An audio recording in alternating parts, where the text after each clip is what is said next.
record. Now studio's in session. Look at me go. Danny. So, welcome back to Frivolous Gravitas, where we speak frivolously with much gravitas. Myself, Christopher Driver, and my co-host Jordan Roy.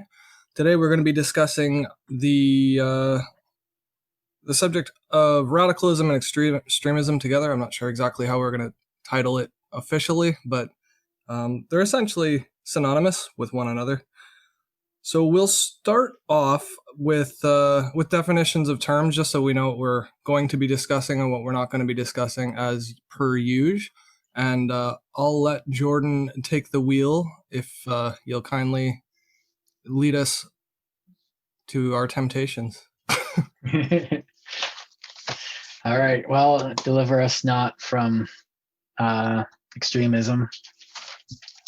For thine is the terror, for never and ever. Amen.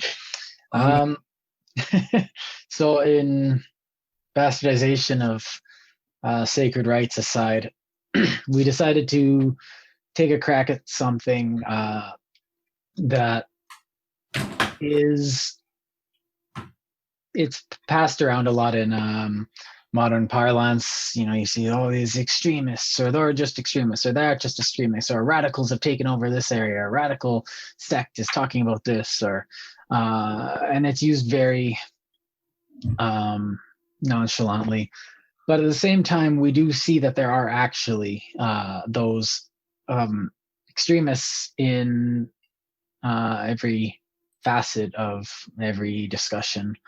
Now, I think we'll be taking this extremism and then radicalism are generally the kind of the same things.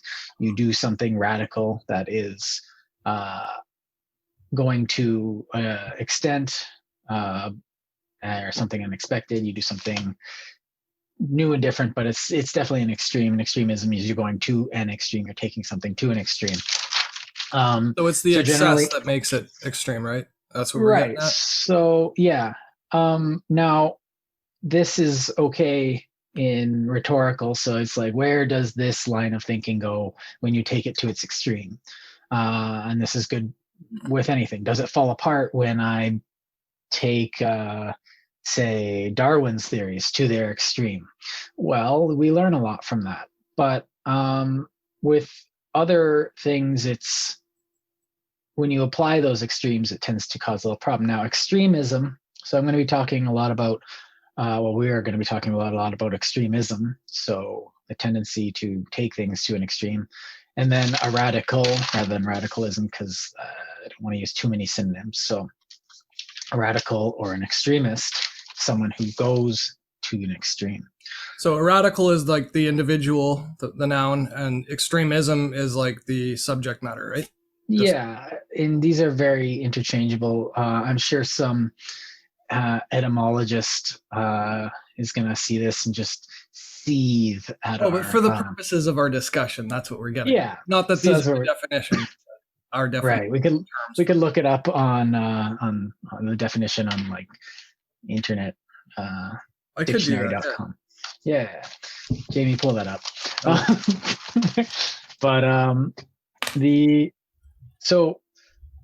But what actually is it? Now, it is so broad because you can take anything to an extreme. You can take exercise to an extreme and exercise too much. You can take laziness to extreme. The actual nothingness to an extreme nihilism, extreme like actively doing nothing, extreme anything in too much essentially is dangerous. So a glass of water is fine, but if you're stuck in the ocean, that's a bit, you've gone to a bit of an extreme.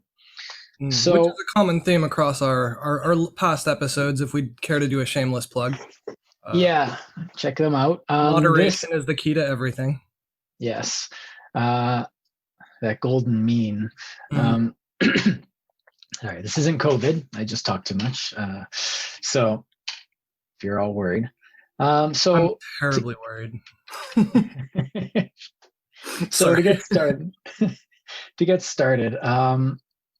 I'll just go over some of my notes here.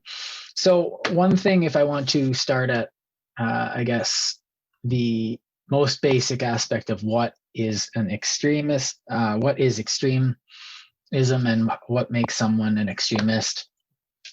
It's someone that takes one thing above all other things to an extreme, and where that thing in itself holds more authority over anything else in the world, and it holds more authority over any of the consequences associated with it.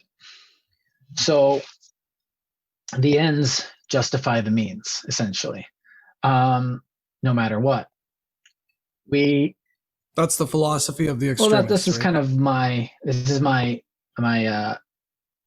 thought of what it is. So let me just go on a bit more, because it's a little more complicated than the ends justifying the means. Because I want to get a car. I want to get my car fixed. It's broken. I have to get to work, and I can't. It's going to. The money I'm going to spend on the deductible is going to make it so that I'm going to have to lower my calorie count for the next month. The ends justify the means. They do. That's not an extreme. It's a hard decision to make, but I'm choosing income long term over immediate health. Yeah, Loss. immediate loss. So now the thing in itself we see is kind of like, well, we've talked before about, enjoy the journey of your life. Now the journey itself is a thing that gets you to this teleological end by which the extremist will look for. And all extremism to me seems to have this teleology to it. The end is more important than the journey in every case. And that end is found in very pithy, convenient sound bites that are very poorly thought out. So we have things like "workers of the world unite," and I hear cries of "Deus vult" and "Carthago delenda est." And more recently, if there's even one chance, or if there's a chance of even one death, then we can't do this, or that, or we must do this. Taking things to an extreme. We must go to extreme measures. That isn't to say that certain teleological ends are undesirable, such as the destruction of the Axis powers 75 years ago, which that teleological end was very highly desired. If you think not, well, let's have a debate. Fight me. Then, can you describe that actually? The Axis powers falling. So the Axis powers. Yeah, I'm not familiar with that. Sorry. So the Axis powers were a group of the Imperial Japan, National Socialist Germany. I think some of those words are banned on YouTube, and and the fascist Italy, in addition to other smaller powers. So these were forces of corruption, chaos, whatever you want to call it, disorder, even though they claimed that they were orderly. They were forces of little utility in the world, if we get back to Mill. So, and they were also extreme positions. Now, they are also obvious positions, so we will be glossing. I would like to gloss over the obvious ones.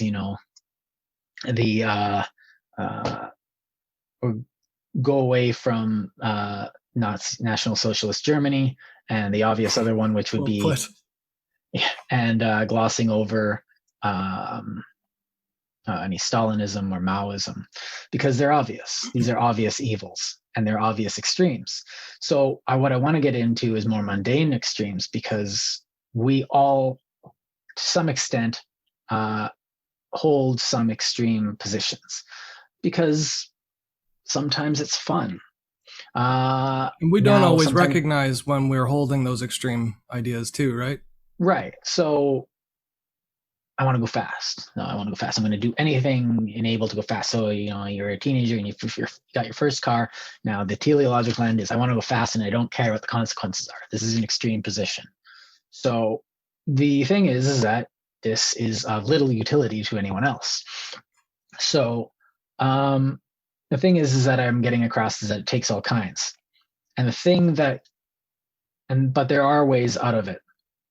You can ask yourself, are you sure? Is this what you really want to do? Is this right? Because when it comes down to it, you have the ability to choose. And extremism itself is a choice between one set of actions, which is like, I want this to happen now. It's also characterized by extreme impatience a lot of the time, but it's always settles on things that don't seem to be very well thought out. So you end up with rhetoric of unreasonable demands for uncertain and poorly defined, overly idealistic ideas and ends.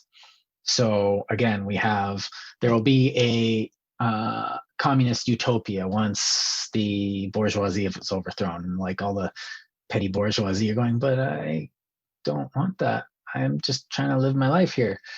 Or, I'm sure the people of Carthage would have not really agreed with Cato the Elder's,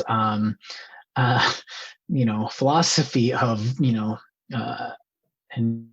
nuke Carthage and salt the earth. Other than the small minority of masochists. Yeah, but that was his political position. And other people thought, well, if Rome wants to be strong, Rome needs to get rid of Carthage. And then you have Scipio.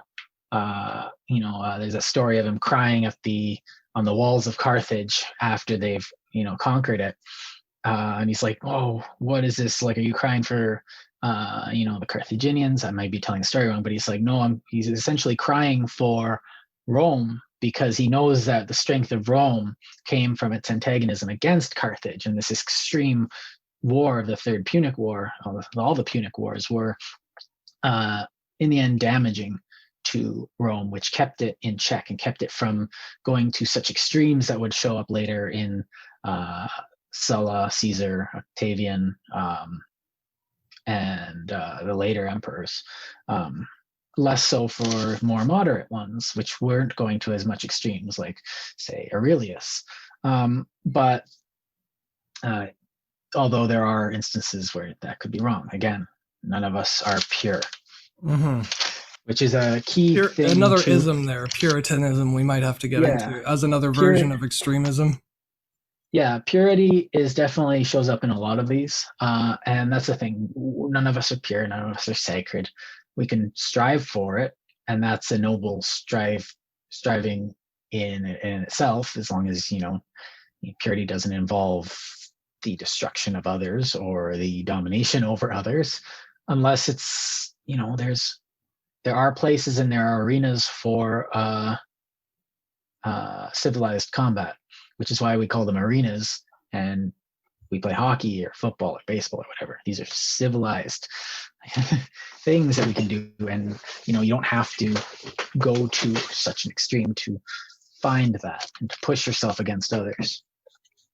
So to move forward again, radicalism and extremism can be synonymous. But again, a radicalist, someone willing to go to the extreme, willing to do what is necessary to attain that teleological end, to get that thing. So you see crusaders, all my sins will be absolved if I go kill Muslims. That's the Pope's using you. So you see this in more modern ones on the other side, where you have, well, let me make two examples here. You have a volunteer, US Canadian Army volunteer. These are volunteers. Now, there's a very big difference between a volunteer army and a conscript army. A citizen army, citizen soldiers versus extremist versus conscripts. The way you fashion your military, it definitely says a lot about your country. It's not just there to protect corporate interests. It's not just there, to as a offensive arm against your enemies. So it's like the difference between coercion and willful volition, right? Like joining a force versus being dragged into a force versus being forced to be a force. Right. If you have to convince your soldiers why they're fighting, yeah, that's a problem. Yeah. So I'm looking at you, China, all that propaganda.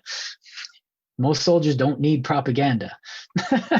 So, like, look at the Canadian volunteer rates for the First and Second World Wars. Something to be proud of. But so a volunteer or a soldier in the US or Canadian Army sitting in that trench. Now, you have another soldier, different theater, and he is volunteered to fight for ISIS. Now, there is a distinct difference between these two men.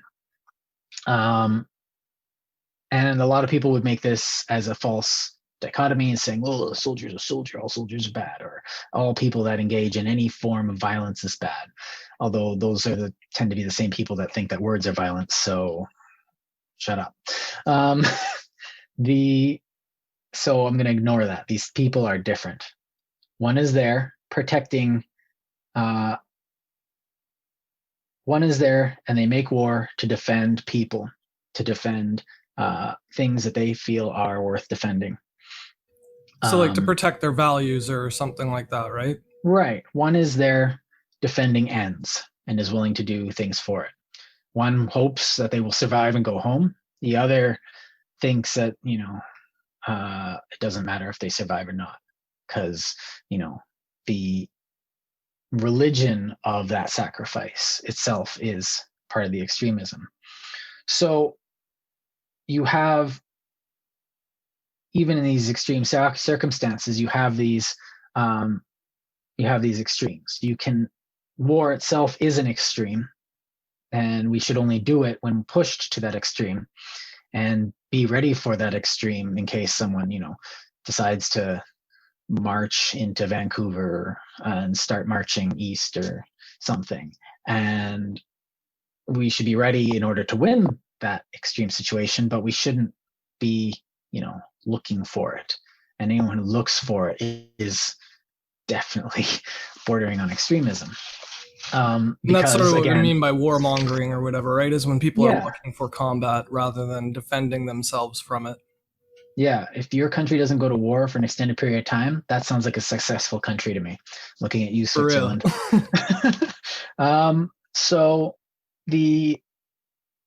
Although I can't say appeasement is the best option. Anyway, that's a different discussion. So the thing is that the ends, again, are justifying the means. You are going to war because you want to take Sevastopol and the Crimea. You are putting troops on your borders because you think Ukraine shouldn't exist or something like that. These are extreme positions. And the people that follow that rhetoric, even though it doesn't really have any basis in reality or influence on their life, go, yeah, we need to do this to make our people great, to make this abstract idea happen. Well, what are you willing to do for it? Well, they're just Ukrainians.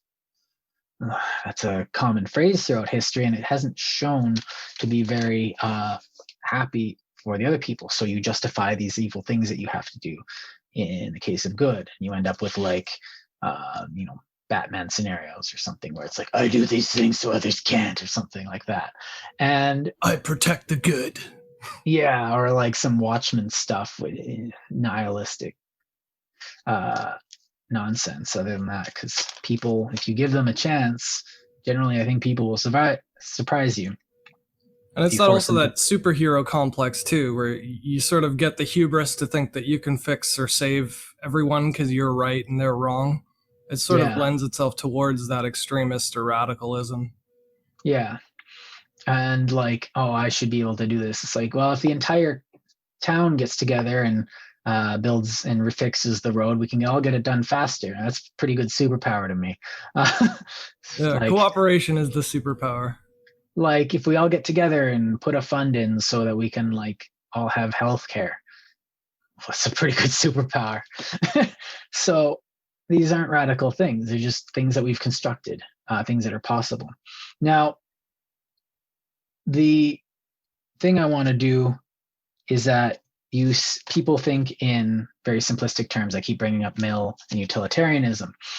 And you have this, well, I'm going to do this thing, which is obviously evil, kill the lesser of two evils. There's always an evil choice, blah, blah, blah. There's always you're always choosing between two more non-moral choices. Now, the thing is that we've been shown that there have been instances in history where people have found I guess what I would call a third path. The trolley problem. Do you kill a bunch of seniors or a bunch of children? Well, is there a way you can save them? And they go, no, you can't save them. It's like, am I bad if I try? So this is what we've been doing. We still have to do triage in society, but once we figured out penicillin, it's like that was a third way. Do we give comfort and aid to these people or these people? Where do we put our resources to mitigate things like tuberculosis or things like just infections and tetanus, all these things that are killing people? Where do you put our resources? Well, you do the one that does the most good. Now all of a sudden this guy sits around and he accidentally discovers penicillin, or someone like Jon Snow with the cholera epidemic, looking around and finding a way to mitigate the spread of disease in the London's water supply. These people who had, I guess, their superpowers were just working diligently and found a third way. Now, every day in our everyday lives, we're not really confronted with these. Do I get a hamburger or do I go get some ramen at the ramen joint? It's like, this isn't really a moral decision. I guess you can make a moral decision. Which one is locally owned, I guess? Oh no, the vegans would have a good way of going about it. Oh, I'm sure they'd have lots to say. But I guess just to sort of clarify, you're giving an example of what we're not considering extremist, right? Like, correct. To do that triage would not be considered extreme, even though the outcome is extreme. It's life and death between a senior and a kid with regard to the trolley problem. But with the effort of the person trying to make a right decision, regardless of whether you agree with them or not, the right decision isn't an extreme decision because they're just trying to do the best thing. Right. So now this doesn't work when you are an EMT and you come to an accident with a bunch of people on, strewn about some in various states of injury. You can't just be like, well, is there a third way that I can save them all? No, you need to make a decision there. I'm sorry, that is a trolley problem. Yeah, and that's straight up triage. And they're doing the same with with a lot of these vaccines that are coming out. I don't think we can say that word on the China virus. So we can't. But there's things that we can do that we can think about. Is there a better way to do this? And we can definitely think about that. Now, a radical or someone who's using extreme ideologies will end up, they know what the decisions are already made for them. You, in this situation, you will do this because that's what we do. In this situation, you do this because that's what we do. And these are, all these actions are explained, and all these actions are legitimated by some sort of logic. Group X is bad, so it's okay to hurt them or harm them or just throw them in jail or keep them relegated to poverty or make sure they wear all the same clothes or something.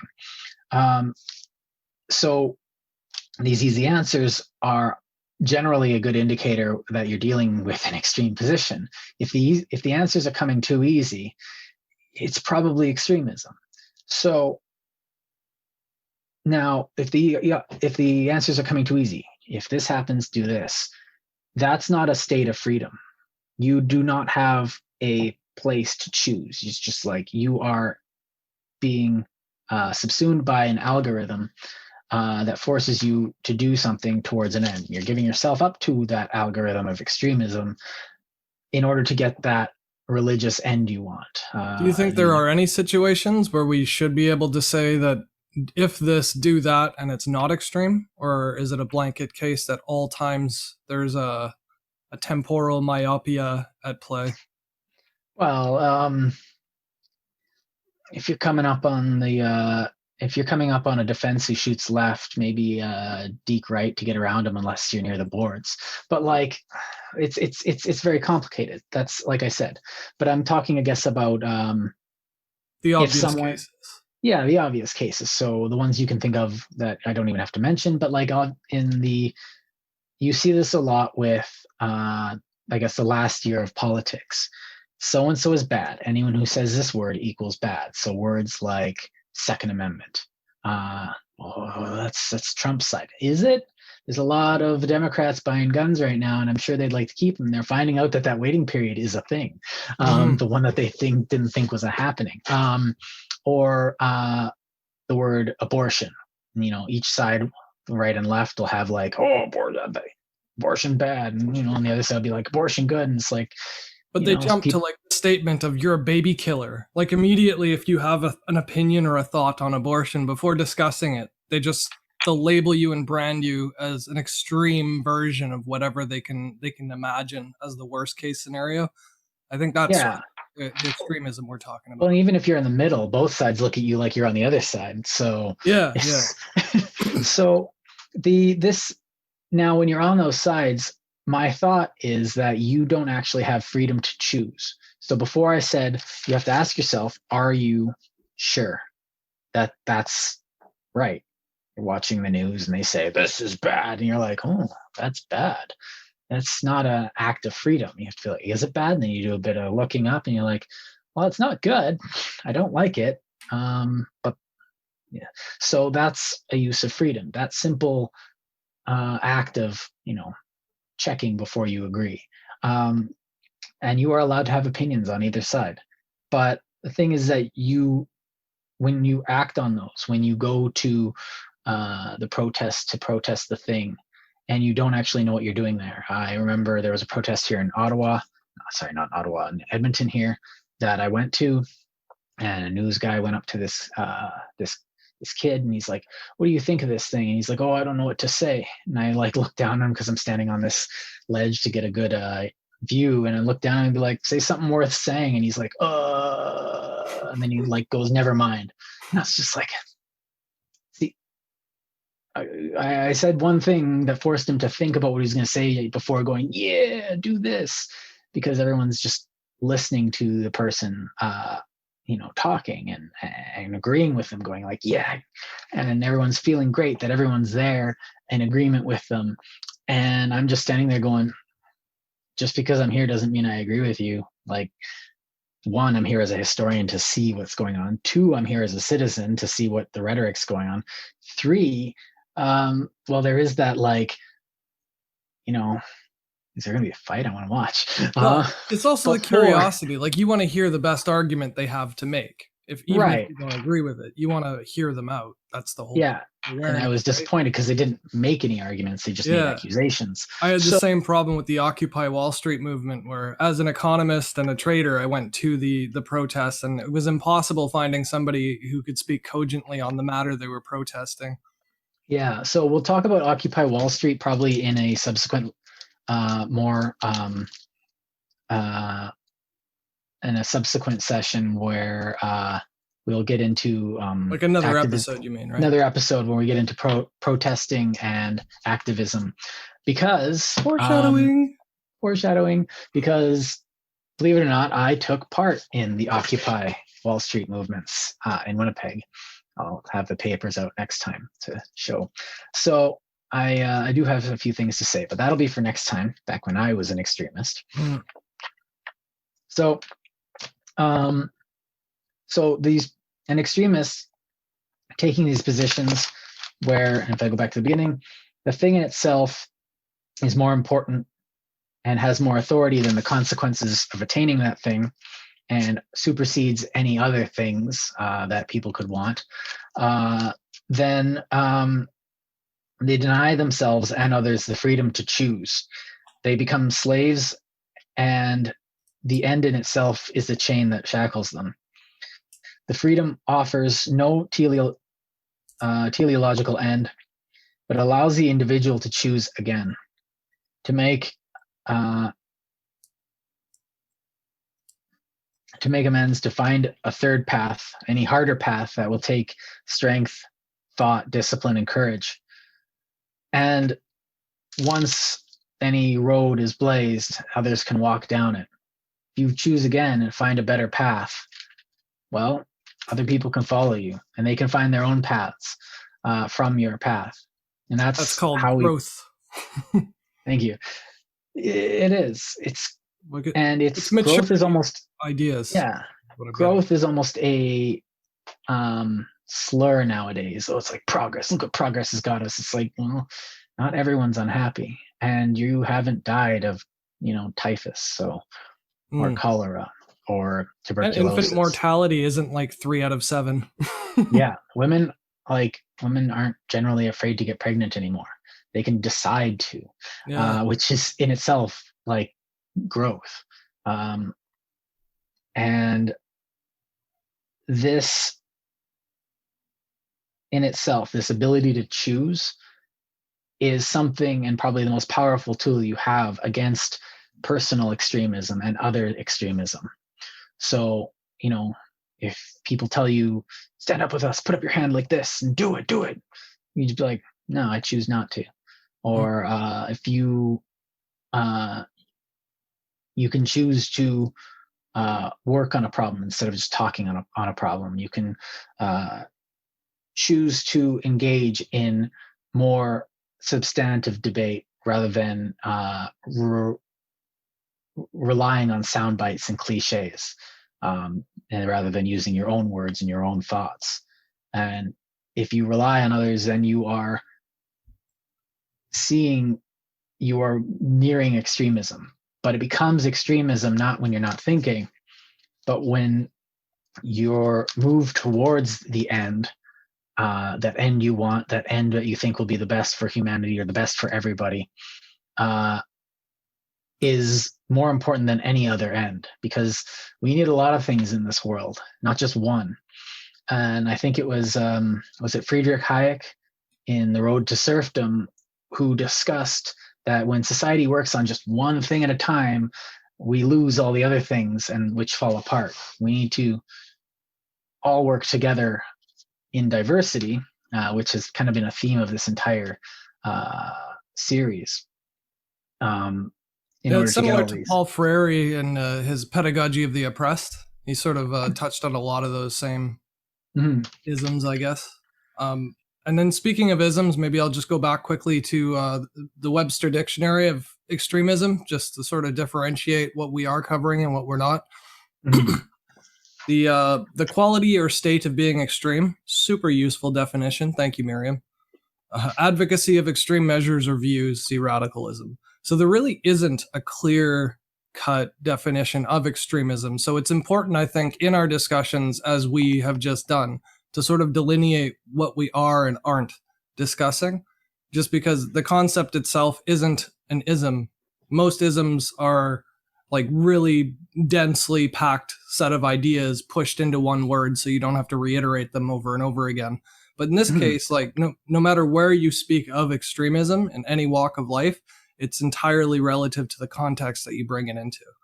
So I think that's an important point to note, because when other people are discussing extremisms, if they don't define their terms, they're really not saying anything about anything, to put it bluntly. Yeah. So today we're going to be talking about cats without actually showing or mentioning or discussing what a cat is. Radicalism, the definition that Merriam-Webster offers, is the quality or state of being radical and the doctrines or principles of radicals. So again, it's very nebulous. Would be considering, like, to say it was nebulous would to assume it had some form, like a globular form, but this has zero form. There's no specificity to it whatsoever. So When people say it is this or isn't this, they're actually being extreme by telling you what extremism is. It's not your fault. It's the connection just dipped. So I think a lot of this also has to do with the fact that we use different words in different silos of discussion. So religious scholars might use the word radical, or they might use the word heretic or heathen. They might use infidel, which is, and then, you know, political scholars might use words like, oh, this extreme faction, or this extreme this or extreme that, because we see, you know, there's the rhetoric right now where you have this spectrum of opinion that goes from here to here. And meanwhile, I'm just like, no, I'm not really anywhere on this. I'm kind of have here, and most things in life are on a spectrum, right? I mean, black and white thinking is the problem. But I find the spectrum itself to be, you know, encourage black and white. So you have this line, where are you on this political spectrum? It's like, that line is dumb. Or you have like the square, the 4-quadrant thing. It's like, where are you on that? It's like, you know, different places for different issues. Mm-hmm. And like, but the thing is also different places for different moods. If I'm waking up and someone asks me, what do you think about this? And I'll be like, I think it was dumb. But if, you know, I take time to think about it, I'll be like, okay, I don't like it, but, you know, I realize that other people should be allowed to do thing A or thing B, or, you know, I'm not against people smoking per se, but I'm against people smoking around me. I didn't know how much I was against it until I went to Rome, and everyone's smoking, and I'm just walking around the city going, oh, that's beautiful. What's wrong with me? Oh, geez. I haven't had an asthma attack in like 2 decades because no one's been smoking around me. So didn't even know that was a problem. So. In keeping with our discussion today, I was wondering if you'd mind if I took it to break it down into little modules, and we'll sort of cover the non-obvious versions of extremism, just chunk by chunk, so that we can actually focus on them and dissect them a little bit, if you're cool with that. Yeah, because it'd be good to come up with examples, because my definition, I think, has a lot of flaws to it, and it was very long-winded. But so before we go, what I said essentially, a very short thing, was when it's not just not thinking, it's not just acting without thought, because, you know, sometimes you just, you know, you get angry and you just like, oh, this rustles my jimmies, and then you punch the wall and you put a hole in the wall and you're like, I did that without thinking, I shouldn't have done that. Like, yes, you took your anger to an extreme, but you took it out on a wall. So, you know, how extreme, and it doesn't, that action was extreme, but you are not an extremist. You are not thinking, I punch walls when I'm mad, because that's how you deal with madness. And it's like, no. Or we need because there's always, and I think the end is very important itself. So when you're working towards something, so extremism is almost what I would call modern idea of a religion. So I think it has that end, and the end should be attainable by any means necessary. And when you are focused on the end and not the journey as well as the end, then you become an extremist. And so, yeah, let's look at some actual examples and get a better. So I apologize for the audio. I got my HVAC system going. Can't be helped. Yeah, he's living in Winnipeg. Freezing cold here in Winnipeg right now. What's up? Yeah. I was like, he's living in Winnipeg. You gotta forgive a bit. We need heat. It's just gonna happen all winter, so I guess we should learn to deal with it. But to start, before we get into specific examples, you had mentioned a couple things that I wanted to just see if I could get you to elaborate a bit on. The first that came to my mind was the idea of like triage, where we have to decide and choose what the best option is from one decision to the other. For instance, with the antibiotics, I think is a great example, because the overuse of antibiotics breeds antibiotic-resistant bacteria. So in making those decisions to avoid extremisms, how is it done that's maybe not so appropriate, and how should we be doing things in that regard, in making those selections to avoid the extremism? Well, that's the thing. I want to get rid of my infection, or well, give me antibiotics. There's an infection. Or what if the doctor says there's no infection? Oh, it could be. Give it to me. And then, the doctor is just out of weakness will assign them because they don't want to have that fight. And, they're hurting us because, just giving it to them is better than not giving it to them. But in fact, it's absolutely the opposite. So that is an example of the necessity of a moderate approach. Now, you have something extreme like violence, which is also a tool. Now, people are going to call me Machiavellian or whatnot, but it's true. Violence, like antibiotics, is a tool, just like a hammer.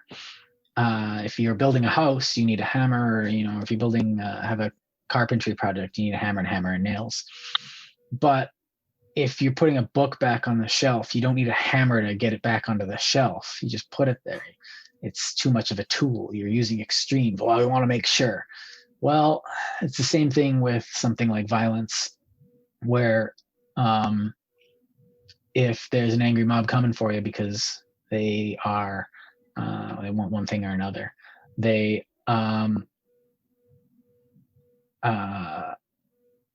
violence might be a useful tool to defend yourself. Or for law enforcement, for example, you might have to physically law enforcement from their home because they need to be arrested. Yeah. Well, like those guys that do money trucks. What's up? Yeah, the guys that run around town with delivering money to from banks and whatnot. And the money trucks, which go around, and they're armed.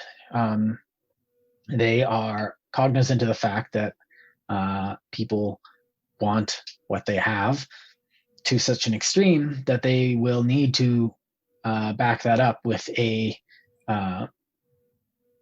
equal or not, if not greater, amount of force should the need arise. So is it the system though that's extreme, or is it the people making the decisions that are the extremists? People make decisions. People make up the system. Now, I don't want to say I don't like saying, oh, it's just a system, but because people make decisions. Now, if someone's attacking a truck, they are probably going to an extreme instead of getting, a job, or, trying to do something. They've decided the best use of their time is to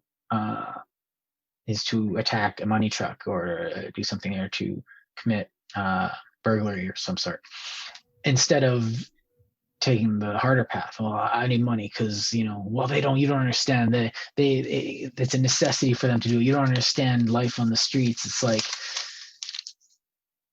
I understand desperation, and I understand poorly thought out consequences coming from desperation. And I understand that that's an unreasonable response.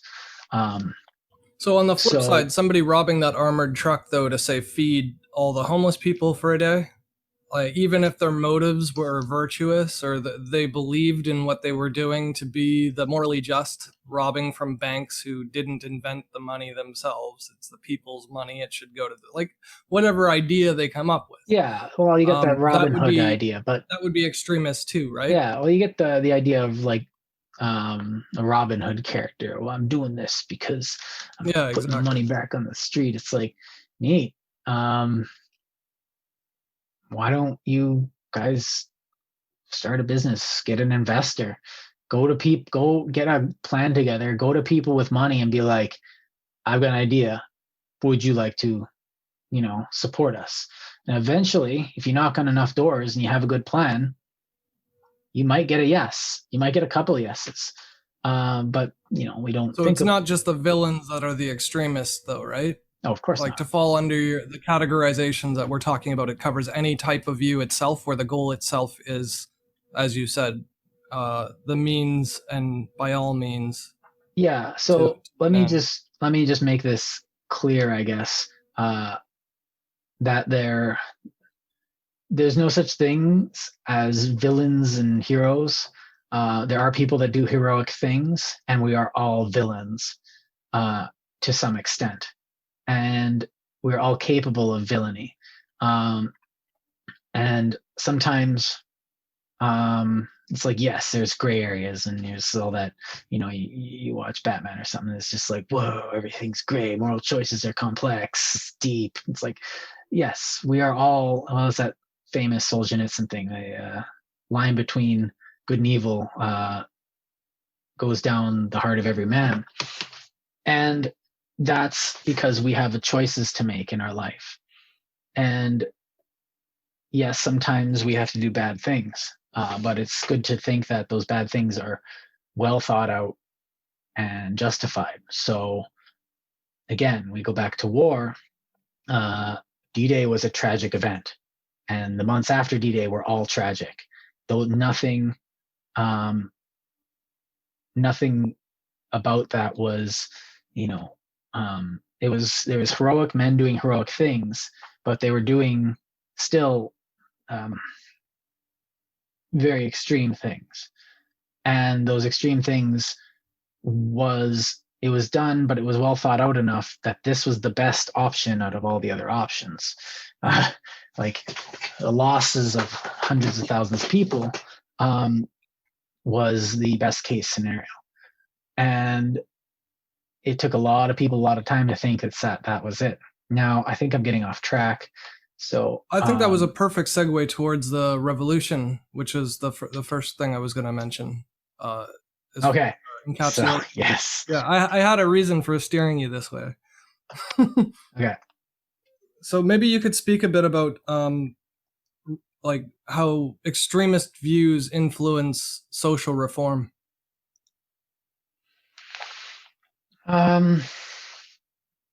So I guess that comes back to, what do you want? I want a world where everyone has food. Awesome. That's a great thing to want. Mm-hmm. Everyone has enough food to eat. That's a great thing. Now, I also want a world where, people don't freeze outside in winter, especially the homeless in Canada. I want there to not be homeless people, or at least people that are lost in society, because not everyone wants a home, but everyone kind of wants a home, a place to be, a place to belong, and it's more than Maslow's needs. Yes. So you want as many people as possible to have that hierarchy of needs satisfied to some extent. And the more we have them fulfilled, the more we want the higher tier stuff. And you get people nowadays who are like, why don't I have self-actualization? Give it to me. It's like, all right, do you know what you just said? How come I don't have meaning in my life? Like, are you serious? Go find it.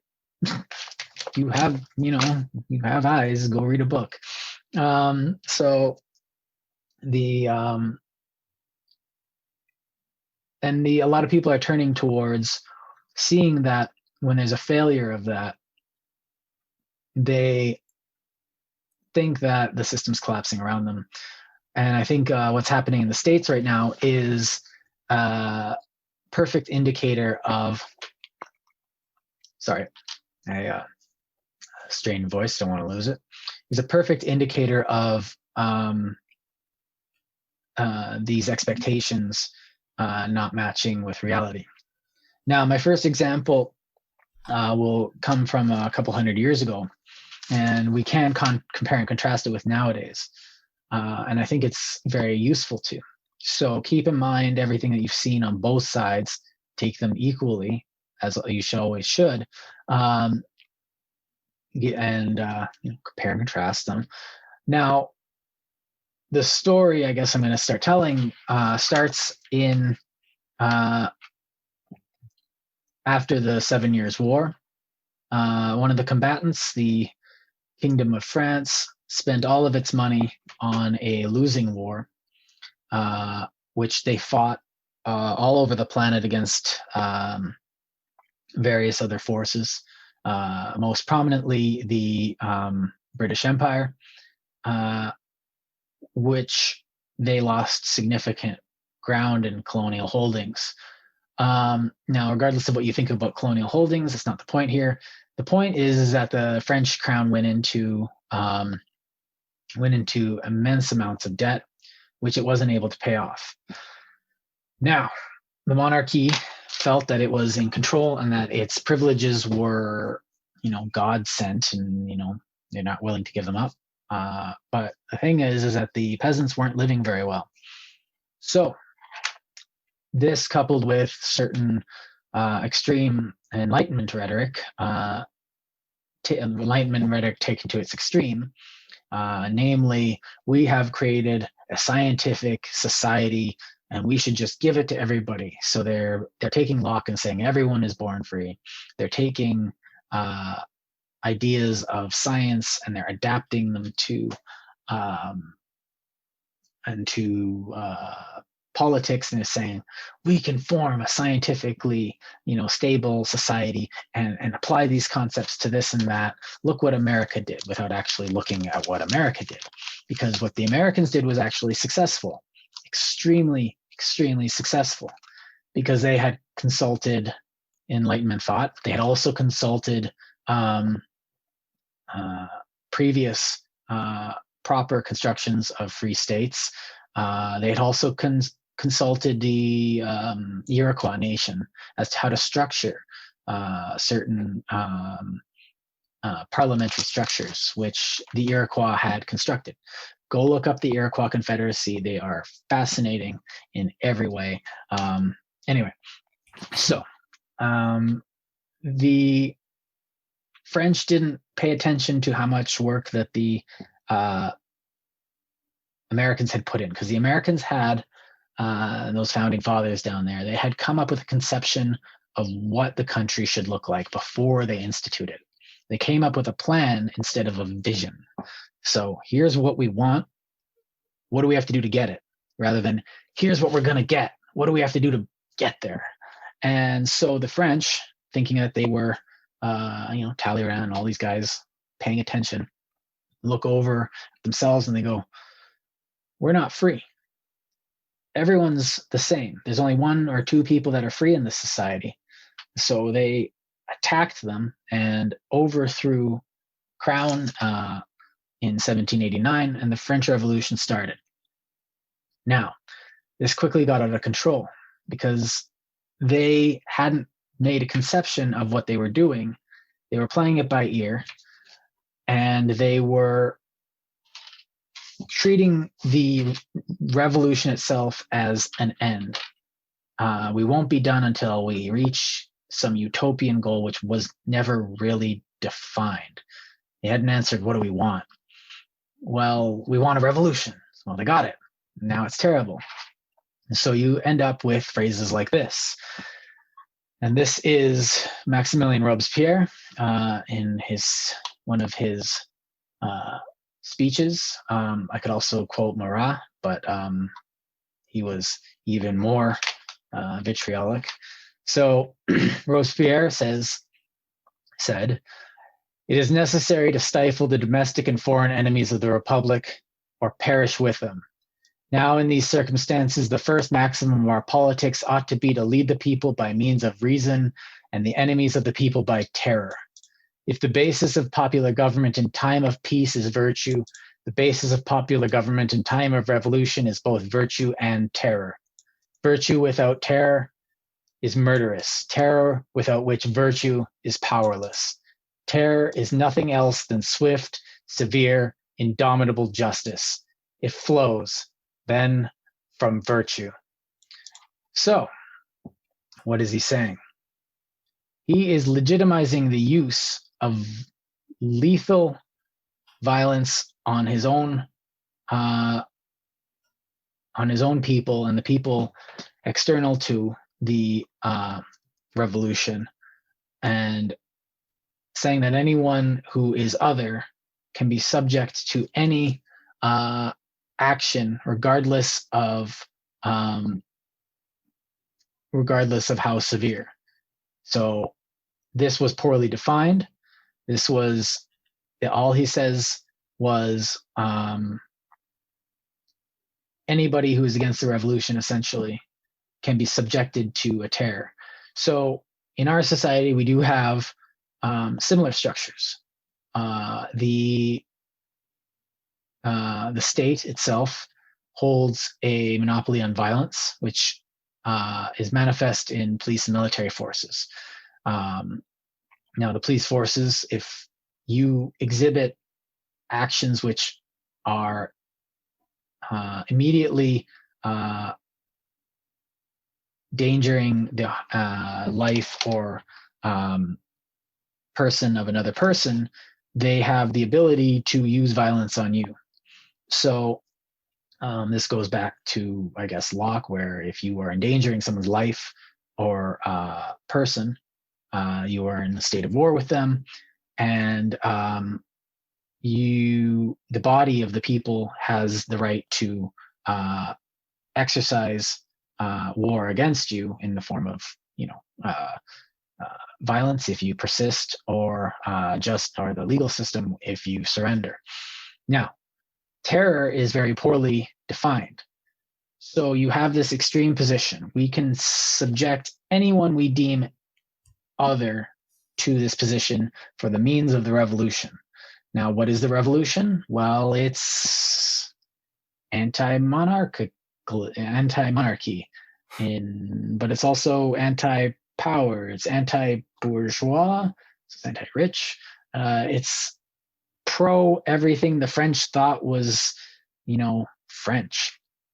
And it ended up with what was the guillotine. It ended up with an ineffectual government for 11 years. It ended up with wars fought all over Europe in an attempt to spread the revolution all over the world, free the planet from the tyranny of monarchies.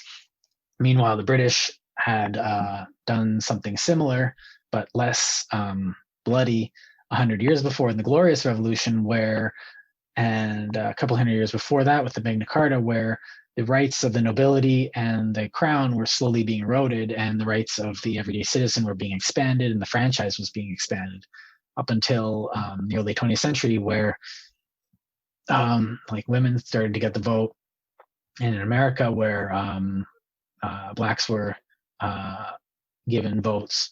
And now we live in a time where, we are free, and we didn't need to shed all that blood to get there.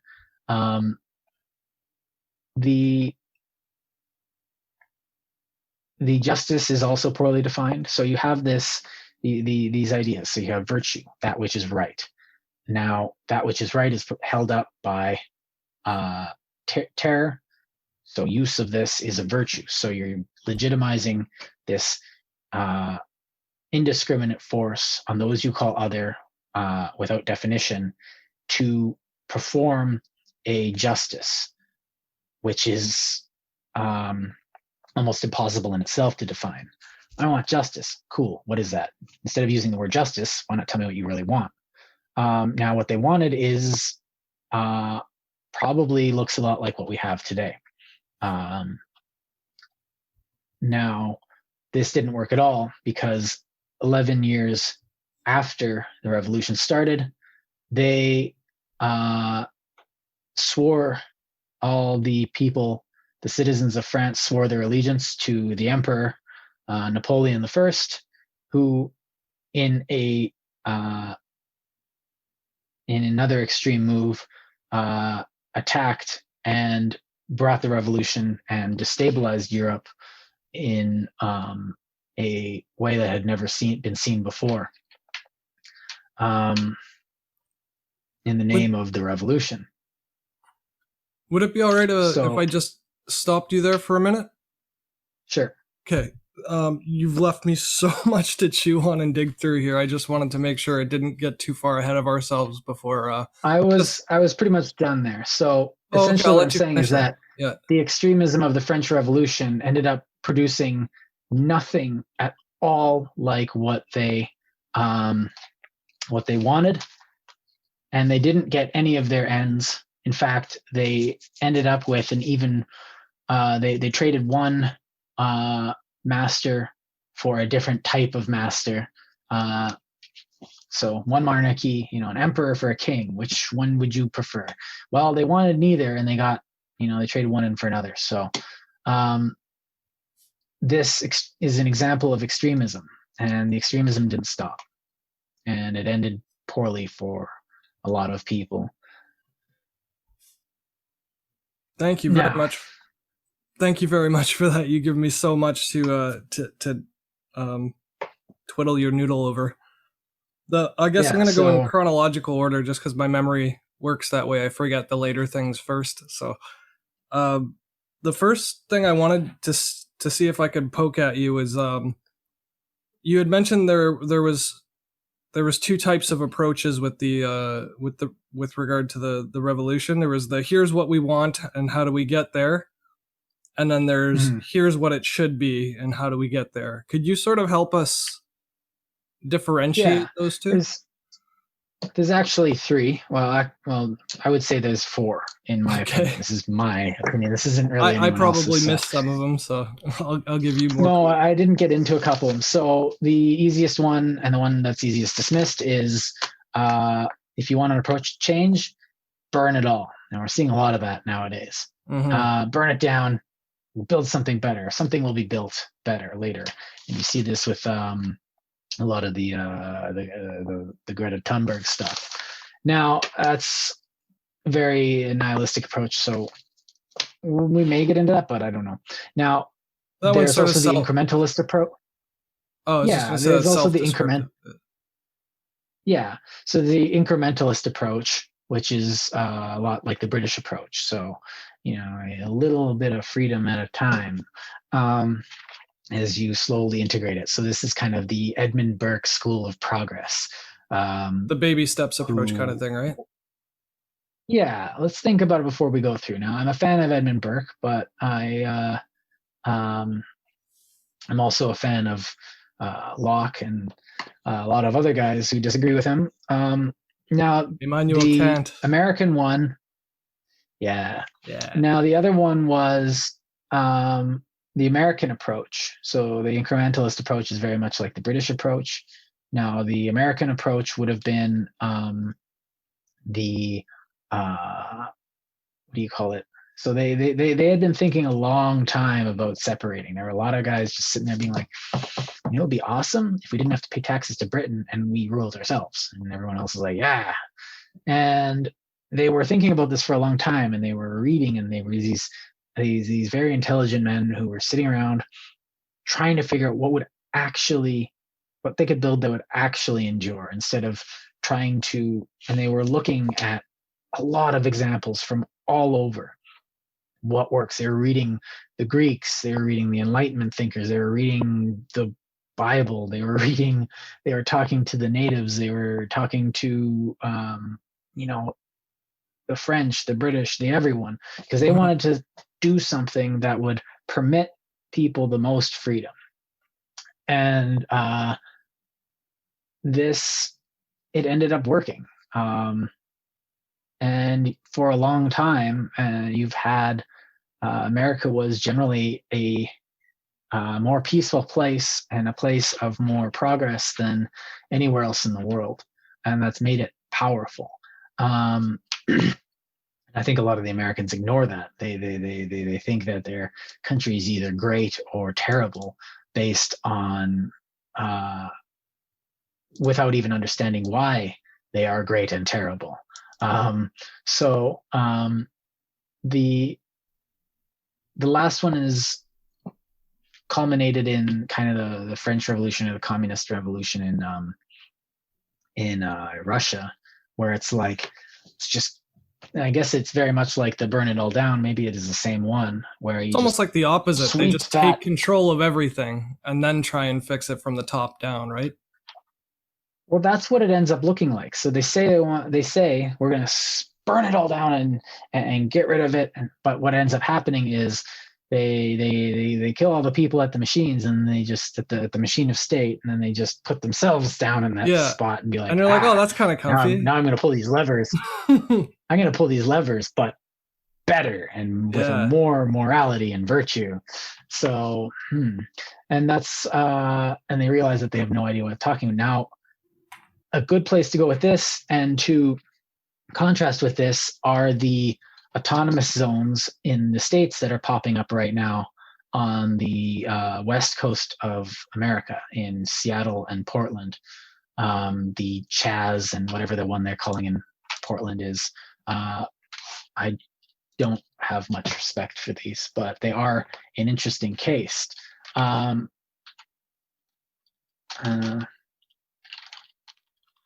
So these are very similar. You have these people who have set up a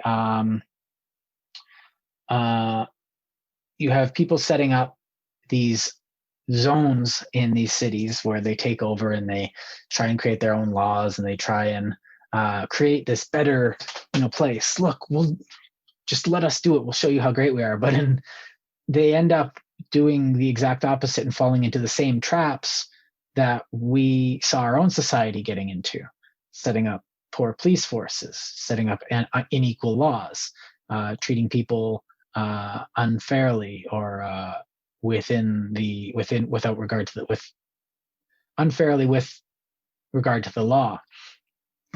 We're all supposed to be equal when it comes to legal matters, and they're not doing that. It's a site of extremism. There's a couple sites of extremism, and the extremism comes from the fact that they think that the morality comes from their oppressed status rather than from any reason, because reason is bad, which is in itself an extreme position, although reason being the only thing is also an extreme position. But so their moral authority, so you win an argument by being more oppressed.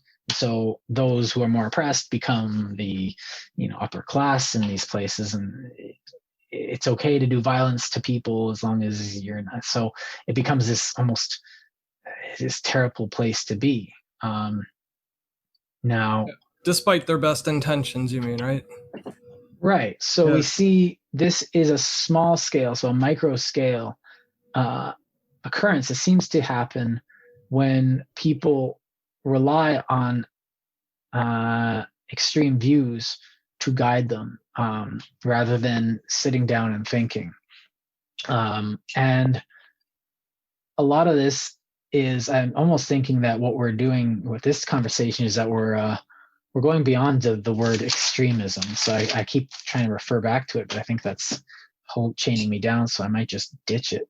But yeah, we could always have subject to change later. Hmm. But I was actually a good starting point. I was going to interject because what you're talking about relates to my next question. So just to make what you're saying under another bracket so that it's a little bit clearer of thought. Right. You had mentioned the state monopoly on violence for the preservation of rights, liberty, and prosperity of others. Yeah. And that's sort of what you're getting into now, I think, is when there's like a centralized authority that's deputized to enforce rule of law. Yeah. Is that sort of what, or did I miss the mark entirely? No, you're right. So I was explaining essentially we're both explaining how police work, essentially. So you give, so in our society, we are a group of citizens, which means we're all free with regard to each other. Now,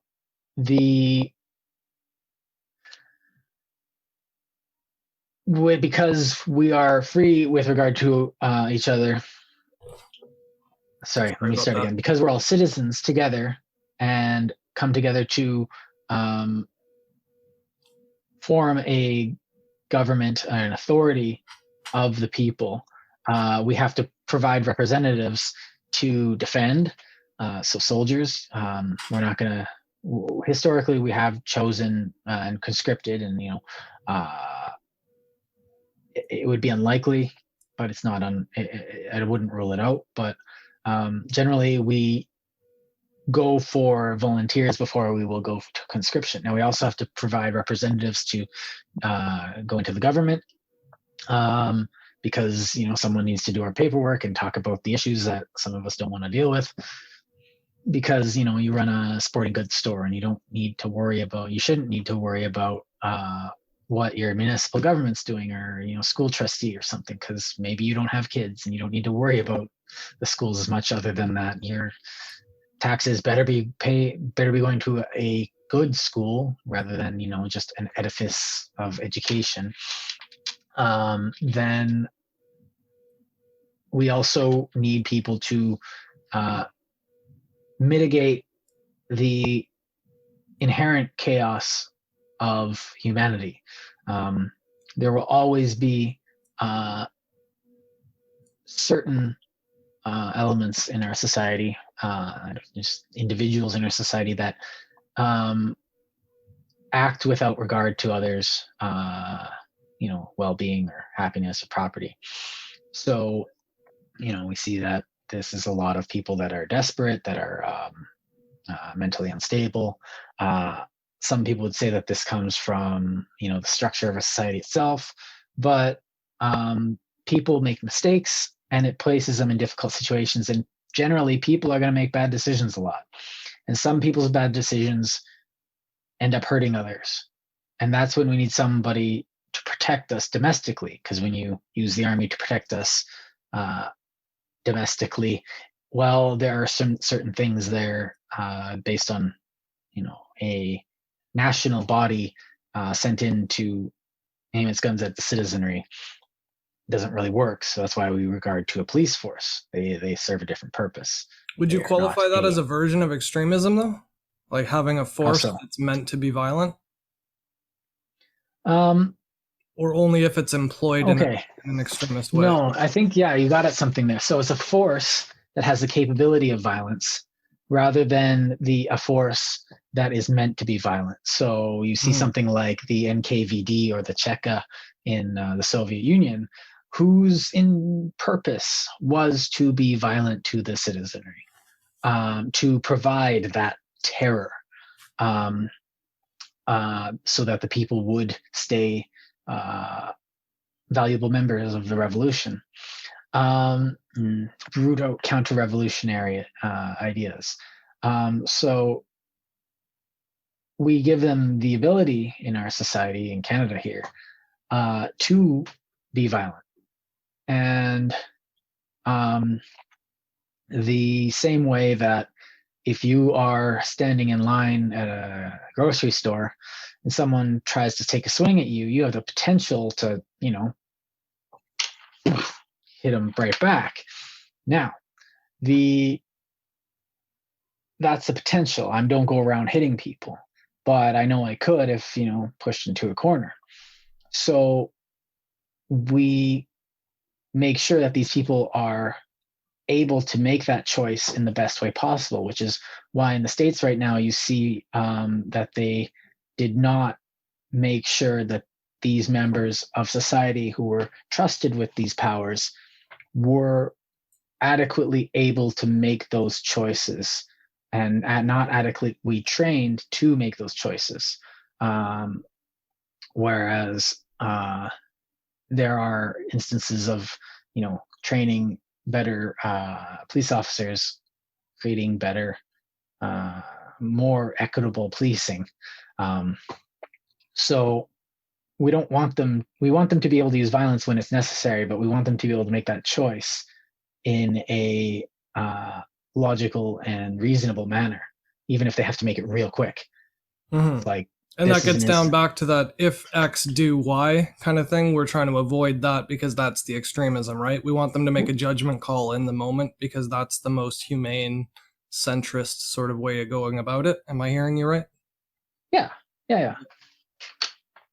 Okay, so after that, then my next question for you, based on your wonderful introduction there, would be the spreading of freedom and revolution. More currently, that would be sponsoring coup d'états and economic sanctions and things like that. But historically, they did it just as violently and subtly as I think the Germans dropped a whole bunch of francs down on like counterfeit money or something like that to try and ruin their economy of either the Brits or the French. I'm not so good with history. You'll have to forgive me for that. It does sound familiar. But just stuff like that. Like, can you talk a bit about the extremism of imposing freedom on other people? Because it sounds like a virtuous thing to try and do, but when you start overthrowing governments in other countries, it sounds less and less like freedom and a lot more like imperialism. Yeah. So let me take a second for that. So or do you want to take a break first before we get into the rest of it, just so I can record the video and make sure that's all tippy top? well, let me just quickly go into something Okay, here yeah. before we take a break, maybe, because nations influence each other, and they're never not going to, because you want to make sure that your neighbors are going to play with you in the way that you want to be played with, but you see now there's destabilization, so you want your enemies to be in chaos and you want your friends to be in harmony. I don't know, maybe it's Sun Tzu somewhere, but the That is Sun Tzu, actually, yeah. so sure, one of the Oh, well put. but now, as a member of my society, I would not be terribly against making sure that my uh, enemies thought I was had a good system and that I wasn't worth attacking and that I was this and that. Now, what's interesting is that everyone decries the Americans and of doing all this shady stuff, and they did during the Cold War. Now, I think a lot, and I'm not justifying a lot of what was done. I'm looking at you, Kermit Hoover, and the stakes were a lot higher in the Cold War, and they knew that. They knew that it wasn't just the economy; it was every living human on the planet being alive.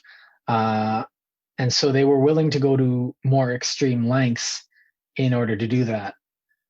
And a lot of mistakes were made in that name. So you think of Iran, you think of the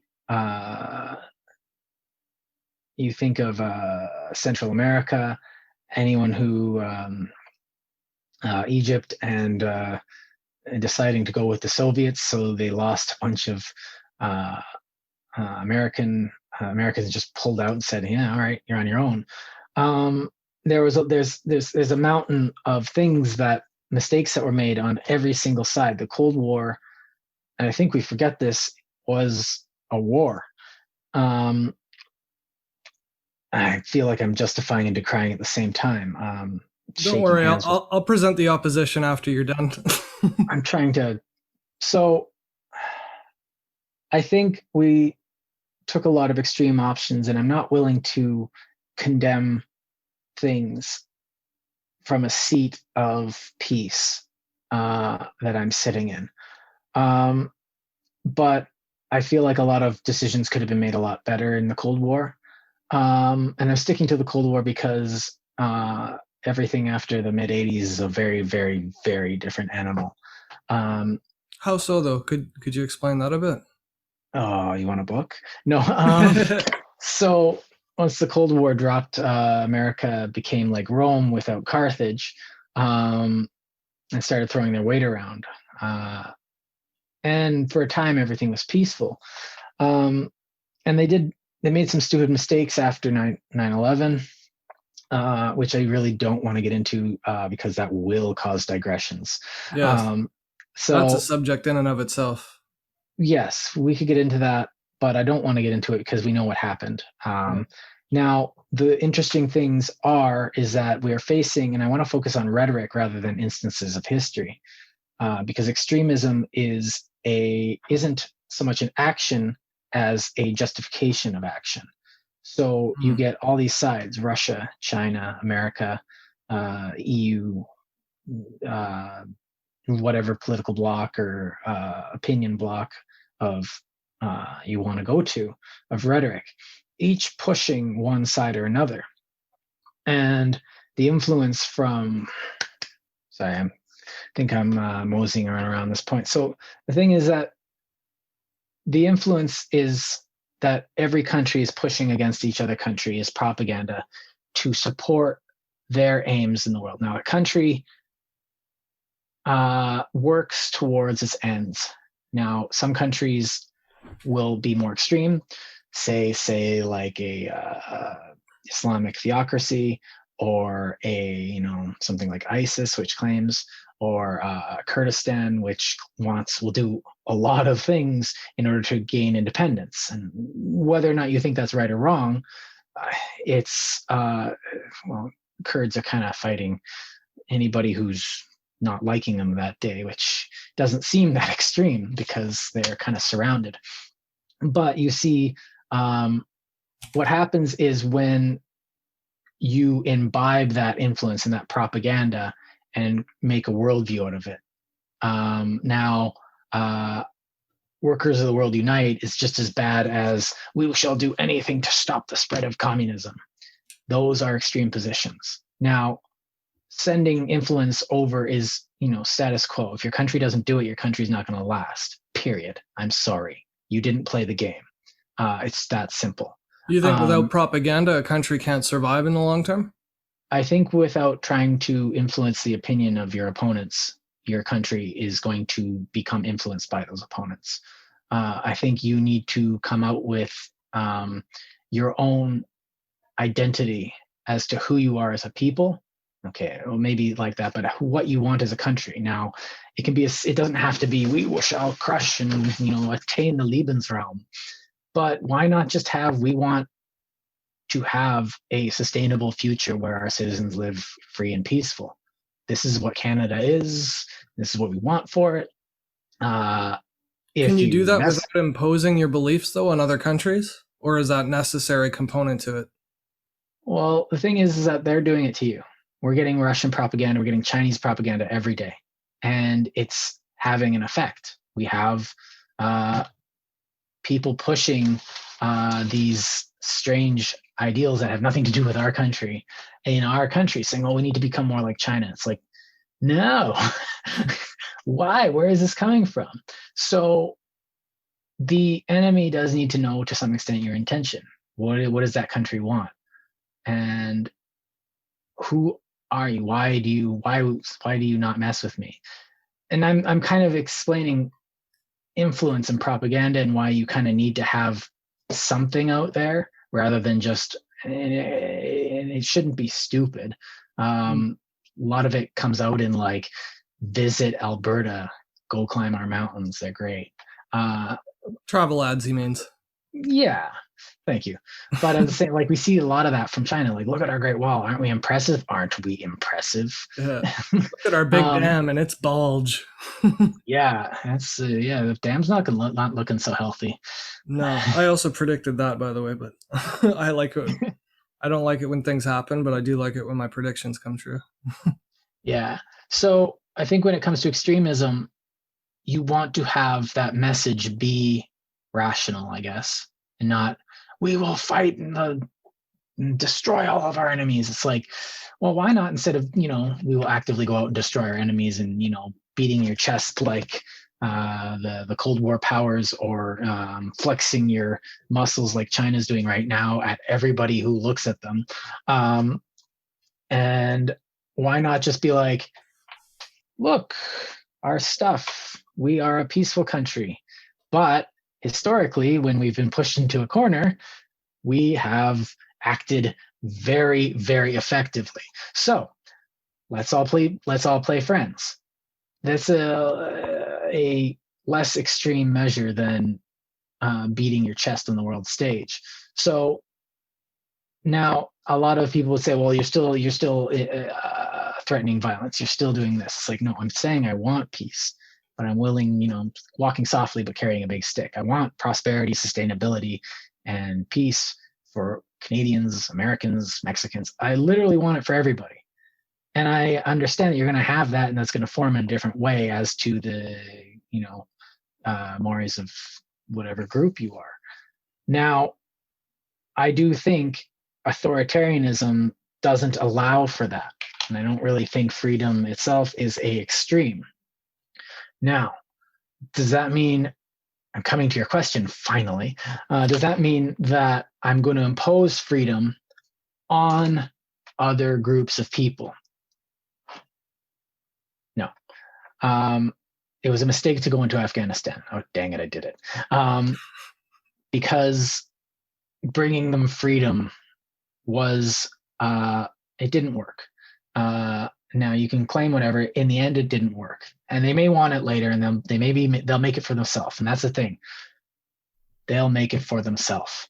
But that doesn't mean you can't be like, "Hey, freedom's pretty great. We're not going to bring it to you at the point of a gun. If you want to come ask us about it, you can. Don't